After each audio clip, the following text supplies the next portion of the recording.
return to Canberra now. Clive Palmer is there. He's just started speaking to the media. Let's listen in. The climate is getting warmer, and all of us as individuals, regardless of our own individual commitments, businesses or interests, have a bigger interest in the future of our world, the sustainability of our planet and the good life we can give to those generations that come after us. When we come to Canberra and we look at things on a very narrow perspective, it's very easy to be selfish. It's very easy not to think about what might happen in 10 or 20 years' time. When you're here in Parliament, you're aware of the history of Australia, that we together came together at Federation as a people to form a Commonwealth. And why we did it was so that we would protect that Commonwealth and our lives would be better together. So we have a responsibility to those who went before us to ensure that those who come after us will not leave this place in a worse condition. And good government should be about protecting the people and about ensuring that they have a good future. When we come to renewable energy, I'm happy that our party was able to do something to ensure that the renewable energy target would be maintained at the present time. When you're fighting climate sceptics, it's a constant battle. You don't win it every day. You have to be persistent. You inch forward, inch by inch, day after day, and you've got to persevere. In and out. John Hewson has persevered for 20 years. He's shown extraordinary leadership for Australia and extraordinary leadership for the Liberal Party. It was his political courage, which is one of the most rarest commodities in politics, which set the blueprint for our nation on what we had to do to fight back for our economy. If it wasn't for his trailblazing work, John Howard wouldn't have been a successful politician that he was. He wouldn't have been a great Prime Minister that provided the leadership for this country if he didn't have the foundation which John Hewson worked for and struggled for. The Liberal Party has been one of the nation's great institutions, where it was a very broad church dealing with the middle, the centre and the right and other parts of politics.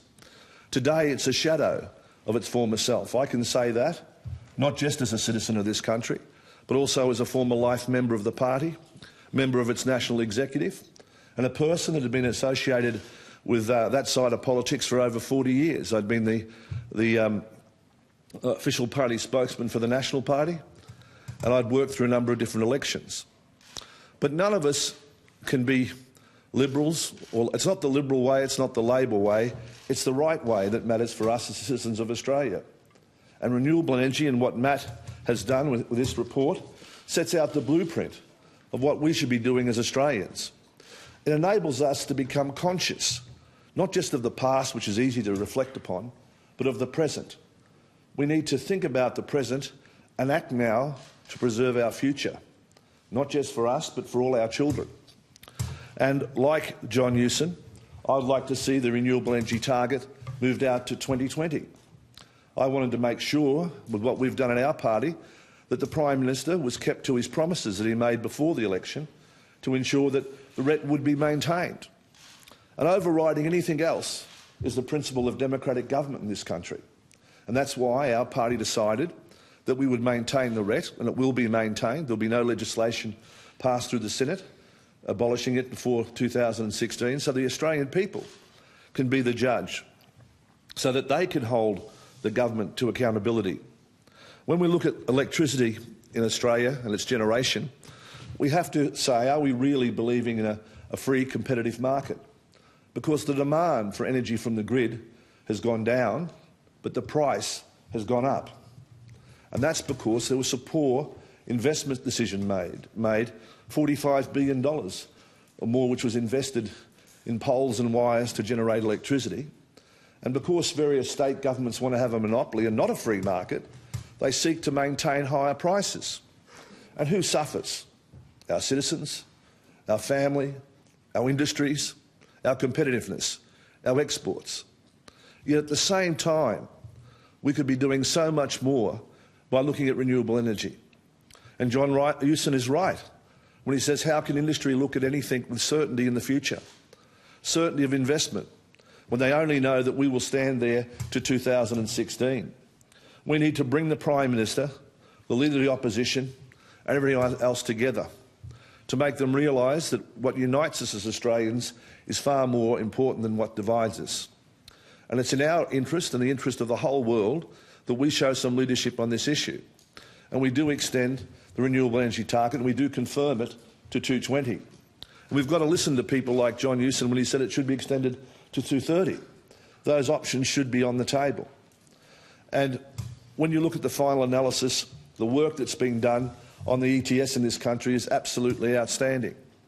And Al Gore said with me that what we need is a global model, one that the rest of the world can follow. And there's no better model, I think, than the ETS we've developed here in Australia. That's why our senators will be moving next week in the Senate to have some of the bills amended to include that ETS as an option for Australians, and to have a precursor, a precondition, that our major trading partners adopt a similar ETS so that can become operable, and making sure that when that happens, that legislation applies, so that we can be part of the global community. What we're talking about here is not just an Australian problem, it's a global problem. And we know in 2015 in Paris, Ban Ki-moon is meeting, bringing together leaders of the entire world. We want to be there from Australia, showing our ETS to the world, giving them the encouragement by our legislation that if they act, they know that we'll be there with them. One of the domestic concerns with a lot of countries is that they don't know what other countries will do, that the naysayers and the climate sceptics stop any action because they say you can't disadvantage our industry. If we act and our trading partners don't act, what will happen to our country? How will we overcome that handicap? That's why it's so important to look at our model and so important to look what we're doing. It was so important when Vice President Gore was here to say that we can and we must accept global leadership. So I'm very happy to be here today to launch this book by the Australian Institute. We're very lucky in this country that we've got independent institutes, independent freedom of thought, because what matters in politics in the final analysis is not how many seats you've got in Parliament, not how long you've been in Parliament. What matters is the ideas you put forth for the nation, because governments may come and go, but ideas go on forever. And that's why it's good to pay homage today to one of the Liberal Party's greatest leaders, John Hewson, who took the lead, who put forward an idea when it wasn't fashionable, who acted before the rest of the world acted, who gave the leadership for this country to be a better place. You know, in 1993, he proclaimed that we would have a target of, I think it was 20% of renewable energy is what we should have in this country, that we had to reduce our emissions by 20%. That's nearly what's over 20 years ago. And if the world had listened to John Hewson then, we'd be in a much better position today. So I'm very happy to be an Australian. I'm very proud to be in this launch with such distinguished company as Matt Grundoff and John Hewson. And I hope that all Australians will realise, whether they're at home, whether they're listening to this in some part of the nation, that they individually can do something. They can tell their member of the government to take this issue seriously, not just for them, but for their children. Not just for their children, but for their children's children. Not just for Australians, but for citizens of the world, wherever they may live, so that we may have a better future. Thanks very much.